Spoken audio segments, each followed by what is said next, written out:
ഇത് കാൻതോയിലെ tan an എന്ന് പറയുന്ന സ്ഥലമാണ്. കായ് കെ കനയിലാണ് ഇത് സ്ഥിതി ചെയ്യുന്നത്. വൈകുന്നേര സമയങ്ങളിൽ ആൾക്കാരൊക്കെ ഇവിടെ വന്നിരുന്ന് വർത്തമാനം പറയുകയും സമയം ചെലവഴിക്കുകയും ഫോട്ടോ എടുക്കുകയും ഒക്കെ ചെയ്യുന്നുണ്ട്. നിറയെ ലൈറ്റുകളൊക്കെ ഇട്ടിട്ട് ഒരു കളർഫുൾ ആയിട്ടുള്ള ഒരു അന്തരീക്ഷമാണ് ഇവിടെയുള്ളത്. ഈ കായ് കെ കനാലിൽ വൈകുന്നേരങ്ങളിൽ ബോട്ട് ക്രൂയിസ് അവൈലബിൾ ആണ്. ടിക്കറ്റ് ബുക്ക് ചെയ്താൽ ഈ ക്രൂയിസിൽ തന്നെ ഒരു നേരത്തെ ഡിന്നറാണ് അവർ പ്രൊവൈഡ് ചെയ്യുന്നത്.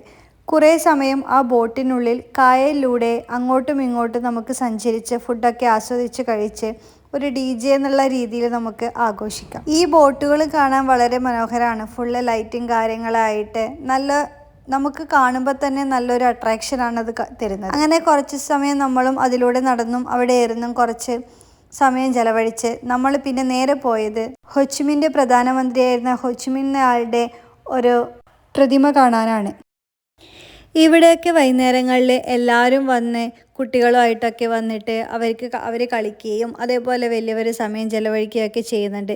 നമ്മുടെ നാട്ടിലൊക്കെ ബീച്ചുകളിലും മറ്റും കാണുന്ന പോലെ തന്നെ ഇവിടെ ഏകദേശ സ്ഥലങ്ങളിൽ നമുക്കത് കാണാൻ പറ്റും. ഒരു കോഫി ഷോപ്പിലായാലും അല്ലെങ്കിൽ പാർക്കിലായാലും ഇതുപോലുള്ള ഫ്രീ സ്പേസിലായാലും എവിടെയായാലും ആൾക്കാരുണ്ടാവും.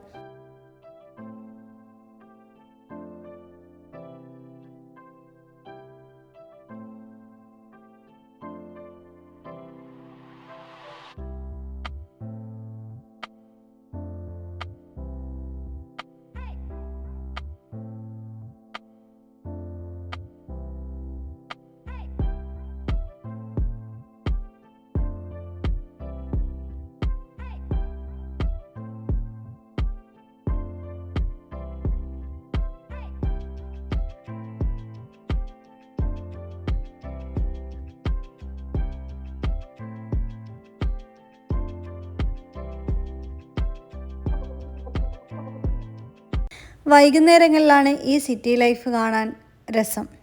അതിനടുത്ത് തന്നെ ഒരു മാർക്കറ്റ് ഉണ്ടായിരുന്നു. നമ്മൾ അങ്ങോട്ടേക്ക് നടക്കുന്ന സമയത്ത് ഒരു ചേച്ചി വന്ന് ഞങ്ങളോട് പറഞ്ഞു, ഫ്ലോട്ടിംഗ് മാർക്കറ്റിലേക്ക് കൊണ്ടുപോകാം, നാളെ രാവിലെ 6 മണിക്ക് വരണം, ഒരാൾക്ക് ഇത്രയാണ് ചാർജ്, ഇവിടെ നിന്ന് 3 മണിക്കൂർ നിങ്ങളെ തോണിയിൽ കൊണ്ടുപോകാം, അത്രയും 3 മണിക്കൂർ പോകാനുള്ള ദൂരമുണ്ട്, അങ്ങനെ എന്തൊക്കെയോ പറഞ്ഞ് അവരുടെ തോണി കാണിക്കാൻ കൊണ്ടുപോവുകയാണ് ചെയ്യുന്നത്. 7 മണിയാകുമ്പോഴത്തേക്കും നമുക്ക് ആ ഫ്ലോട്ടിംഗ് മാർക്കറ്റിലേക്ക് എത്തണം, എന്നാലേ അവിടുത്തെ വ്യൂവും കാര്യങ്ങളൊക്കെ കാണാൻ പറ്റുമെന്നൊക്കെ അവർ പറയാണ്. അപ്പോൾ നമ്മൾ രാവിലെ തന്നെ ഇറങ്ങണം. പക്ഷേ നമുക്ക് അവിടെ നിന്ന് ആകെ ഒരു വണ്ടി പിടിച്ച് പോവുകയാണെങ്കിൽ ഒരു 5 കിലോമീറ്ററിനുള്ളിൽ മാത്രമേ ദൂരമുള്ളൂ. ഇവിടെ വൈകുന്നേരങ്ങളിൽ ഇതുപോലെ എന്തെങ്കിലും സ്റ്റേജ് ഷോകളോ പാട്ടുകളോ അങ്ങനെ ചില സ്ഥലങ്ങളിലൊക്കെ അധികം ഉണ്ടാവാറുണ്ട്. ഇതാണ് ഹോച്ചിമിൻ്റെ മോണ്യുമെൻ്റ് എന്ന് പറയുന്നത്. ഇവിടെയും കുറേ കുട്ടികളൊക്കെ കളിച്ച് ആ സമയം സ്പെൻഡ് ചെയ്യുന്നുണ്ട്. പിന്നെ നമ്മൾ അവിടുന്ന് നേരെ പോയത് അതിൻ്റെ അടുത്ത് തന്നെയുള്ളൊരു മാർക്കറ്റിലേക്കാണ്. ഈ മാർക്കറ്റിൽ മെയിനായിട്ടുണ്ടായിരുന്നത് കുട്ടികളുടെ കളിപ്പാട്ടങ്ങളും അതേപോലെ ഡ്രസ്സുകളായിരുന്നു. നമ്മൾ ഡ്രസ്സുകളുടെ സൈഡിലേക്ക് അധികം പോയില്ല. ഈ കളിപ്പാട്ടങ്ങൾ ഇങ്ങനെ അവർ ഓൺ ചെയ്തിട്ട് അതിൻ്റെ ഫ്രണ്ടിൽ തന്നെ വെക്കുന്നുണ്ട്. അപ്പോൾ അത് ആ പോകുന്ന ആൾക്കാരെ ആകർഷിക്കാൻ എത്രയും നല്ലതാണ്. കാരണം വണ്ടി അവിടെ തന്നെ നിർത്തുന്ന ആൾക്കാർ വാങ്ങുന്നുണ്ട്. ഈ കളിപ്പാട്ടങ്ങൾക്കെല്ലാം ഏകദേശം 1.5 ലക്ഷം VND ഇവിടുത്തെ വില വരുന്നത്. അതായത് നമ്മുടെ നാട്ടിലൊരു 500 രൂപക്കുള്ളിൽ വരും.